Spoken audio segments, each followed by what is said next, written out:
Hello students, let's start maths meeting with AP sir.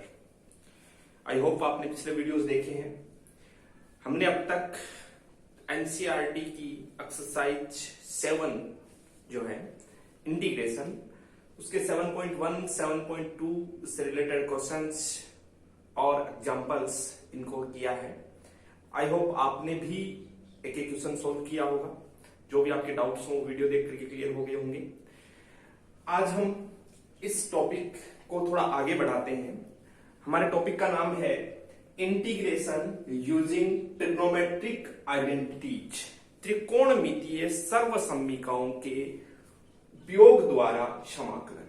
अब ये trigonometric identities क्या होती हैं?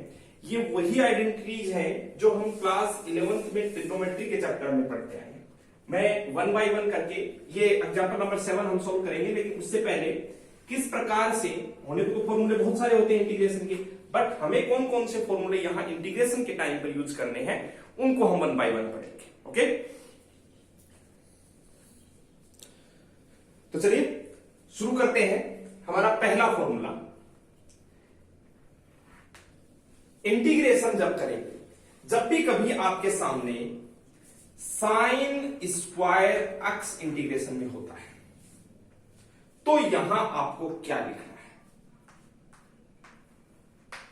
देखिए, साइन एक्स का इंटीग्रल हम जानते हैं क्या होता है। साइन एक्स का इंटीग्रल होता है minus cos x, but sine square x का इंटीग्रल क्या होता है ये हम नहीं जानते। डिफरेंशिएशन में जब किसी फंक्शन के ऊपर पावर होती है तो हम डिफरेंशिएशन करते समय पहले पावर को डिफरेंशिएट करते हैं और उसके बाद में जो भी फंक्शन होता है उसको डिफरेंशिएट करते हैं, मतलब वहां पर चेन रूल फॉलो होता है।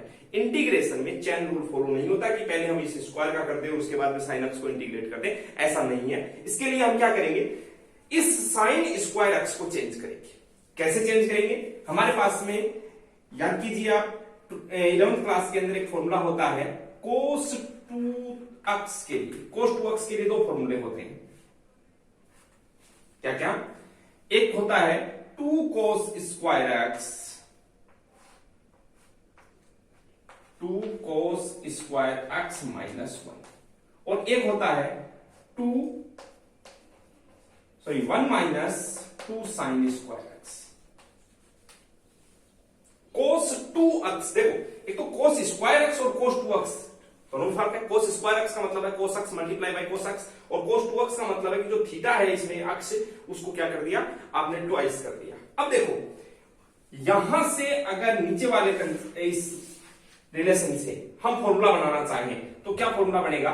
सबसे पहले ये 2 साइन स्क्वायर एक्स को इधर ले आए तो 2 साइन स्क्वायर एक्स, उधर माइनस का इधर आके प्लस का हो जाएगा, इज इक्वल टू, ये क्या है अपने पास में 1, और cos 2x है इसको उधर लेके जाएंगे तो माइनस cos 2x, और यहां से 2 से इसको डिवाइड कर दिया। तो इस प्रकार से साइन स्क्वायर एक्स को इंटीग्रेट करते समय हम जब भी यूज करेंगे साइन स्क्वायर एक्स आएगा अकेला, तो उस केस में हम ये फॉर्मूला लिख देंगे 1 minus cos 2x upon 2। Okay, formula याद किया है हमने इससे पहले। ये ऐसे ही देखो cos स्क्वायर एक्स के लिए भी ये फॉर्मूला बन सकता है। cos स्क्वायर एक्स के लिए क्या होगा, देखो ये -1 इधर आया तो +1, तो 1 प्लस cos 2x, और ये 2 डिवाइड हो जाएगा तो कितना क्या हो जाएगा अपने पास में। दूसरा जो फॉर्मूला है cos स्क्वायर एक्स के क्या हो जाएगा, 1 plus cos 2x upon 2। Okay, जैसे हमारे पास में एग्जांपल नंबर 7 का ये जो फर्स्ट का पार्ट है, इस फर्स्ट पार्ट पर चलिए देखिए। इस फर्स्ट पार्ट को मैं यहां सोल्व कर रहा हूं। क्या है अपने पास में, cos स्क्वायर एक्स। अब आप इंटीग्रेशन करेंगे, ये दोनों फॉर्मूले हैं, इनको आप लिख लीजिए और याद भी रखें। इंटीग्रेशन के समय ट्रिग्नोमेट्री के सारे फॉर्मूले काम आते हैं, बट यहां पर मैं उन्हीं फॉर्मूलों के बारे में डिस्कस करूंगा जो फॉर्मूले ज्यादातर काम में आते रहते हैं। तो सबसे पहले हमारे पास में है ये पहला इंटीग्रेशन, एग्जांपल नंबर 7 का first part cos square x dx। अब cos स्क्वायर एक्स को रिप्लेस कर देंगे हम किससे, 1 प्लस cos 2x अपॉन 2, और इंटीग्रेशन। अब यहां से क्या होगा देखिए, i इज इक्वल टू, जैसा हमने कहा है कि इंटीग्रेशन में जो भी कांस्टेंट होगा वो बाहर आ जाएगा 1/2, अब इंटीग्रेशन के दो पार्ट, यहां से हम दो पार्ट कर रहे हैं। 1 इंटू डीएक्स, तो इंटीग्रल क्या हो गया dx, plus cos 2x into dx, तो cos 2x dx। ओके, अब आप आगे बढ़िए और इसका आंसर लिख दीजिए, क्या हो जाएगा 1/2 dx का इंटीग्रल हो गया x। ओके, अब cos स्क्वायर x का इंटीग्रल नहीं पता था, लेकिन cos 2x का पता है अपने को। क्या होता है बताओ? cos 2x का इंटीग्रल होता है sin 2x अपॉन 2। कैसे? cos x का होता है sin x, और यहां पर x का कोफिशिएंट 2 है तो 2 से डिवाइड कर देंगे। अब एक काम और एक्स्ट्रा किया जा सकता है, देखो इस sin 2x को मैंने लिख दिया 2 sin x cos x। sin 2 theta का फॉर्मूला हम जानते हैं, तो यहां पर 2 से 2 कैंसिल हो जाएगा, तो क्या रह जाएगा sin x से cos x। तो ये आपके एग्जांपल नंबर 7 के फर्स्ट पार्ट का आंसर हम ऐसा लिख सकते हैं। ओके, अब आगे बढ़ते हैं। और कौन कौन से फॉर्मूले हैं जो ज्यादातर हमारे काम में आते रहते हैं, तो इसे आप नोट कर सकते हैं। उसके बाद देखिए,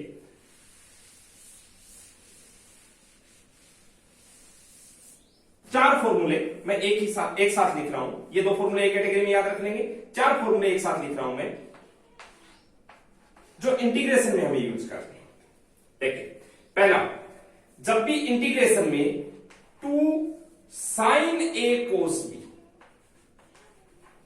ऐसा केस बनता है 2 sin a cos b, तो हमारे पास में फॉर्मूला होता है ट्रिग्नोमेट्री में sin a plus b plus sin a minus, sin a plus b plus sin a minus b। ऐसे ही दूसरा formula 2 cos a sin b, हमारे पास में फॉर्मूला होता है sin a plus b minus sin a minus b। ये trigonometry के फॉर्मूले हैं जो यहां इंटीग्रेशन में हम काम में लेंगे। ऐसे ही है 2 cos a cos b, तो हमारे पास में फॉर्मूला है cos a plus b plus cos a minus b, और 2 sin a sin b अगर आपके पास में ये है तो हमारा फॉर्मूला होता है cos a माइनस b। इन तीनों से अलग होता है ये, इसमें उल्टा होता है cos a minus b minus cos a plus b। ये चार फॉर्मूले भी हमारे पास में होते हैं जो ट्रिग्नोमेट्रिक आइडेंटिटीज हैं, जिनका यूज हम इंटीग्रेशन में करते हैं। ओके, तो जैसे ये क्वेश्चन हमने कर लिया, इसके बाद में इस क्वेश्चन पर बढ़ते हैं। देखो यहां पर आप देख रहे हैं कि साइन, इसको अगर मैं a कहूं और इसको b कहूं, तो साइन a cos b इस प्रकार से मिल रहा है आपको। चलिए हम ये फॉर्मूला जो आपके सामने लिखा हुआ है, आप इन फॉर्मूलों को अलग से नोट कर लीजिए और उसके बाद में इनको याद भी कर लीजिए। आई होप आपने 11th क्लास में याद किए हैं, बट अगर नहीं है आपको याद तो इनको एक बार फिर से कर दीजिए, क्योंकि आपने अब तक ये देखा है कि इंटीग्रेशन के जो क्वेश्चंस आते हैं वो फॉर्मूले पर बहुत ज्यादा डिपेंड करते हैं। हमारे सिलेबस में ये इंटीग्रेशन वाला पार्ट ही ऐसा है जो ज्यादातर फॉर्मूले पर डिपेंड करेगा। बाकी कंसेप्ट पर बेस्ड क्वेश्चन होते हैं, जहां पर हमें लैंग्वेज भी समझनी होती है। आगे और जो चैप्टर्स पढ़ेंगे उनमें लैंग्वेज समझनी होती है, कंसेप्ट समझना होता है, उसके बाद में क्वेश्चन सॉल्व कर पाते हैं। इंटीग्रेशन के क्वेश्चन जो है वो डायरेक्ट आपको फॉर्मूले पर ही मिल जाते हैं। ज्यादातर एग्जाम में बुक में बहुत अच्छे क्वेश्चन मिल जाएंगे, बट अब ये देखा गया है कि एग्जाम में जो क्वेश्चन आपको मिलता है वो जनरली फॉर्मूला बेस्ड होता है। ओके, तो चलिए अब हम चलते हैं। अगला जो क्वेश्चन है साइन a cos b, आप देख रहे हैं, लेकिन अभी मैंने जो फॉर्मूला लिखे उनमें यहां पर 2 था, इसमें नहीं है, तो इस 2 को तो हम लेके आ सकते हैं। कैसे? देखिए आपका इंटीग्रल सेकंड पार्ट सॉल्व कर रहा हूं मैं। इसमें मैंने क्या किया, यहां पर लिख दिया 2 sin 2x cos 3x।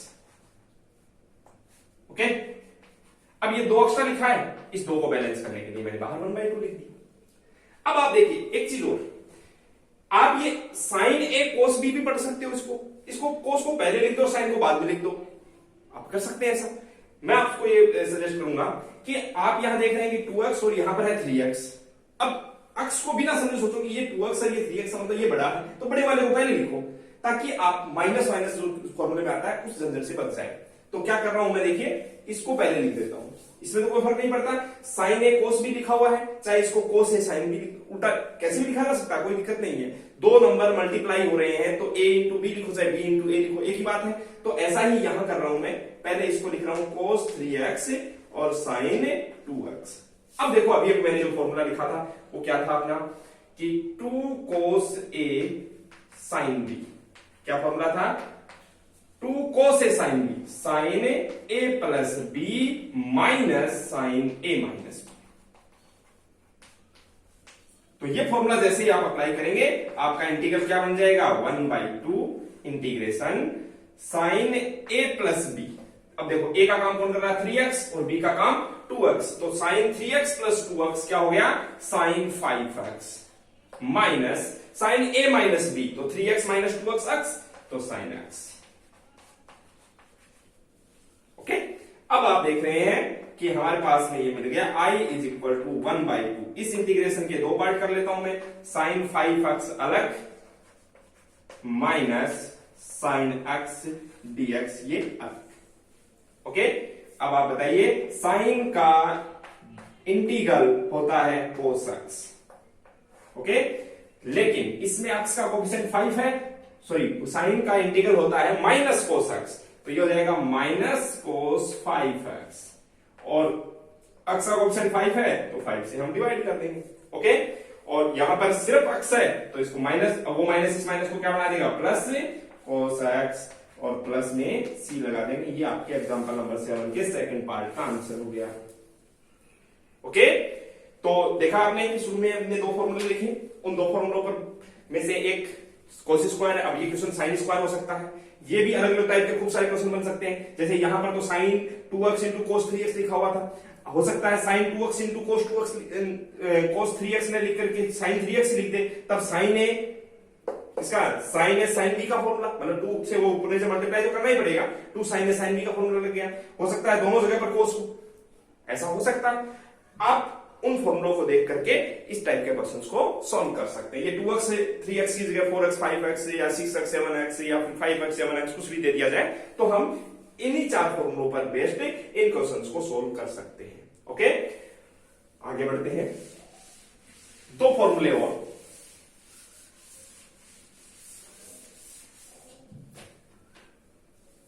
ये दोनों फॉर्मूले भी हमने पढ़े हैं, पहले दोनों फॉर्मूले एक कैटेगरी में, उनको शामिल कर लेंगे, याद करेंगे, दूसरे फिर चार फॉर्मूले, और फिर दो फॉर्मूले और लिखा हूं। दो फॉर्मूले आपने याद किया है लास्ट ईयर, sin 3 थीटा या 3x में लिख रहा हूं। sin 3x का फॉर्मूला क्या होता है आपके पास में, sin 3x का फॉर्मूला होता है 3 sin x minus 4 sin cube x। कुछ ऐसे ही cos 3x का आपने फॉर्मूला क्या याद किया है, 4 cos क्यूब x उल्टा होता है माइनस 3 cos x। अब यहां से मैं दो फॉर्मूले बना रहा हूं। देखिए sin क्यूब x का फॉर्मूला कैसे बनेगा, ये 4 sin क्यूब x उधर गया, 4 sin क्यूब x इधर गया, माइनस का था इधर आ गया, प्लस का हो गया, और ये sin 3x इधर चला गया, तो ये आपके पास में हो गया 4 sin cube x equal to 3 sin x minus sin 3x। और ये 4 जो है इसको यहां से हटाया और इसको डिवाइड कर दिया, तो ये फॉर्मूला बन गया आपके लिए sin क्यूब x का। ऐसे ही cos क्यूब x के लिए इस 3 cos x को इधर लेके चलेंगे, तो ये माइनस का है उधर गया तो किसका हो गया, प्लस का हो गया, तो cos क्यूब x के लिए क्या फॉर्मूला हो गया, 3 cos x, देखो ये माइनस है उधर गया प्लस हुआ, और ये प्लस ऑलरेडी क्या है आपके पास में cos 3x अपॉन, इसमें भी देखो cos क्यूब के मल्टीपल में कौन है, गुणा में 4, तो उससे डिवाइड कर देंगे तो अपॉन 4। देख रहे हैं, ये दो फॉर्मूले और आपके लिए तैयार हो गए। तो अब देखो इंटीग्रेशन में डिफरेंशिएशन अगर होता तब तो क्या करते हैं, पहले क्यूब का कर देते फिर साइन एक्स का कर देते। इंटीग्रेशन में चैन रूल होता नहीं है, तो हम क्या करेंगे, सबसे पहले फॉर्मूला अप्लाई करेंगे।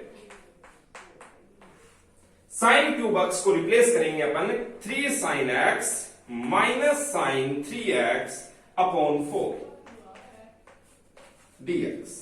ओके, और ऐसा करने के बाद आप देखिए इंटीग्रेशन में ये 4 जो है ये तो 1/4 के रूप में पहले ही बाहर लिख देते हैं अपन, और इंटीग्रेशन के यहां से 2 पार्ट कर लेते हैं। यहां से तो 2 पार्ट करेंगे तो 3 है, तो मैंने लिखा 3 integration sine x dx। Okay, और फिर क्या है माइनस साइन 3x dx। अब बताएंगे आप I इज इक्वल टू 1/4, ये क्या हो गया साइन एक्स का इंटीग्रल माइनस कोस एक्स, तो माइनस से 3 कोस एक्स, और साइन 3x का क्या हो जाएगा माइनस को माइनस इस माइनस को क्या है plus cos 3x upon 3 plus c। हो सकता है आपको ट्रिग्नोमेट्रिक जो आइडेंटिटीज पर बेस्ड क्वेश्चन होते हैं इंटीग्रेशन में, उनमें आपको आंसर सेम न मिले। इसका रीजन ये है, जैसे इसी क्वेश्चन में मैं देखूं कि यहां पर मेरे पास में है cos 3x, अब इस cos 3x का अगर मैं फॉर्मूला अप्लाई कर दूं, यहां पर 4 cos cube x minus 3 cos x, फिर cos x वालों को एक जगह इकट्ठा कर दिया जाए, मर्ज कर दिया जाए, तो ऐसे केस में आपको वो जो आंसर है वो भले ही दिखने में अलग हो, बट आपका आंसर यही सही है। ओके, तो इस प्रकार से ये मैंने थोड़ा सा बेसिक बताया है। आज आपका काम क्या होगा, आप जितने भी ट्रिग्नोमेट्री के फॉर्मूले हैं उनको एक बार देखेंगे, जो हम आप 11th क्लास की बुक में मिल जाते हैं आपको। बुक आपके पास में एनसीईआरटी की बुक डाउनलोड कर लीजिए, 11th क्लास की बुक भी डाउनलोड कर लीजिए। उसमें लास्ट में 3rd चैप्टर जो है 11th क्लास के एनसीईआरटी का, उसमें फॉर्मूले लिखे हुए हैं, वो सारे फॉर्मूले आप याद करेंगे। उसके बाद सारे फॉर्मूले याद होंगे, साथ में इंटीग्रेशन के अब तक जो फॉर्मूले हमने पढ़े हैं बेसिक फॉर्मूले, वो आपको याद होंगे। तो दोनों को एक साथ लेकर के आप एक्सरसाइज 7.3 के ऑलमोस्ट सारे क्वेश्चन सॉल्व कर सकते हैं। ओके, तो 1 बाय 1 आज आप ये काम कीजिए, और जो भी आपको डाउट होता है वो जैसे ही अगला वीडियो आएगा उसमें आप डाउट क्लियर कर देंगे। Okay, thank you.